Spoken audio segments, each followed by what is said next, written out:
সমন্বয়ক দাবি করে চাঁদাবাজি সহ নানা বিতর্কিত কর্মকাণ্ডের অভিযোগে জাসদ ছাত্রলীগ নেতা সোহেল রাজকে গণধোলাই দিয়েছেন শিক্ষার্থীরা। বৃহস্পতিবার সন্ধ্যায় রাজশাহী নগরীর কালেক্টরেট মাঠ এলাকায় সাধারণ শিক্ষার্থীরা তাকে পিটিয়ে আহত করেন। পরে পালিয়ে রাজশাহী মেডিকেল কলেজ হাসপাতালে ভর্তি হন তিনি। তবে সোহেলের অভিযোগ, তাকে ছাত্রদলের নেতাকর্মীরা পিটিয়েছেন। স্থানীয় সূত্রে জানা যায়, 5 আগস্টের পর থেকে নিজেকে সমন্বয়ক দাবি করে বৈষম্য বিরোধী ছাত্র আন্দোলনের বিভিন্ন কর্মসূচিতে অংশ নেন সোহেল। এ সময় রাজশাহী বিশ্ববিদ্যালয় ও নগরীর সমন্বয়কদের পাশে দাঁড়িয়ে ছবি তোলেন। সে ছবি দেখিয়ে নিজেকে সমন্বয়ক দাবি করে বিভিন্ন জায়গায় চাঁদাবাজি করতে থাকেন। বিষয়টি বুঝতে পেরে বৈষম্য বিরোধী ছাত্র আন্দোলনের নেতাকর্মী সহ সাধারণ শিক্ষার্থীরা তাকে একাধিকবার সতর্ক করেন। তারপরও নানা বিতর্কিত কর্মকাণ্ডে জড়িয়ে পড়েন সোহেল।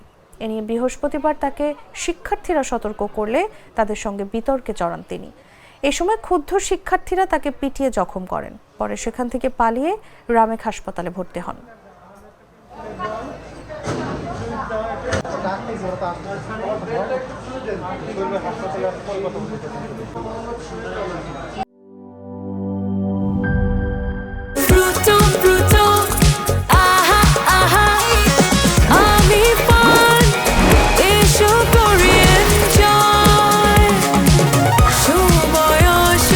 প্রাণ ফ্রুটো, সময় অসময় ফ্রুটোময়।